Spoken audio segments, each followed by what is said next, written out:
நடிகர் ரவி மோகன் அண்ட் பாடகி கெனிஷா 2 பேரும் ஐஸ்வரி கணேஷ் மகள் திருமண நிகழ்ச்சிக்கு வந்ததுல இருந்தே அவங்க பற்றிய சர்ச்சை தான் பெரிய அளவுல பேசப்பட்டு வருது. அன்னைக்கே ரவி மோகன் பத்தி ஆர்த்தி ரவி கோவமா ஒரு அறிக்கை வெளியிட்டிருந்தாங்க. இதுக்கு ஆர்த்திக்கு சப்போர்ட் பண்ற விதமா குஷ்பு ராதிகான்னு போஸ்ட் போட்டிருந்தாங்க. இதை தொடர்ந்து அதுக்கு பதில் கொடுக்கும் விதமா ரவி மோகனும் ஒரு அறிக்கை வெளியிட்டிருந்தாரு. அதுல கெனிஷாவை பொறுத்த வரைக்கும் நீர்ல முழுகும் ஒருத்தரை காப்பாற்ற தேர்ந்தெடுத்த ஒரு தோழி அவங்க.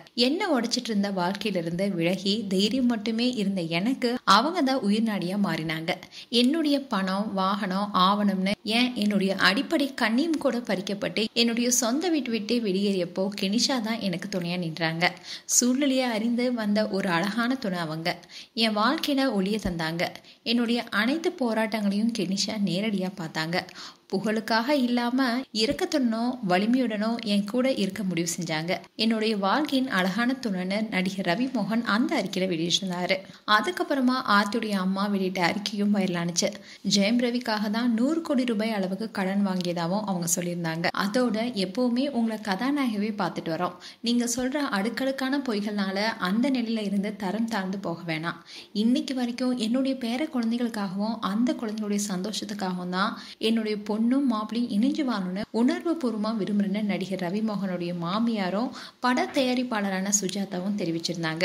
இப்படி 2 தரப்பினரும் மாறி மாறி குற்றம் சாட்டிட்டு வந்த நிலையில பாடகி கெனிஷா மீது சிலர் குற்றம் சாட்டிட்டு வராங்க. இந்நிலையில தான் பாடகி கெனிஷா அவங்களுடைய இன்ஸ்டாகிராம் பேஜ்ல ஒரு போஸ்ட் போட்டிருக்காங்க. அதுல அவங்க என்ன சொல்லியிருக்காங்கன்னா, எல்லா இறைச்சல்களுக்கும் மத்தியிலையும் என்னுடைய நம்பிக்கையில ஒரு அமைதி நிலவுது. என்னுடைய ஆன்மாக்குள்ள தனிமையும் ஒரு அமைதியான போராட்டமும் நடக்குது. என் மேல நீங்க குச்சிகளையும் கற்களையும் வீசினாலும் அது என்ன காயப்படுத்தாது. நான் அதுல இருந்து மீண்டு வந்து இசையை பற்றி கொள்ளதான் விரும்புறேன்.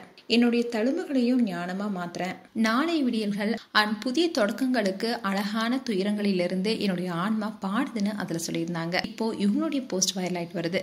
மேலும் கெனிஷா குறித்து உங்களுடைய கருத்துக்களை கமெண்ட் செக்ஷன்ல சொல்லுங்க. இது போன்ற வீடியோஸ் பார்க்க நியூஸ் தமிழ் கிளிட்ஸ் சேனலை சப்ஸ்கிரைப் பண்ணுங்க. மறக்காம நோட்டிபிகேஷன் பட்டனை கிளிக் பண்ணுங்க.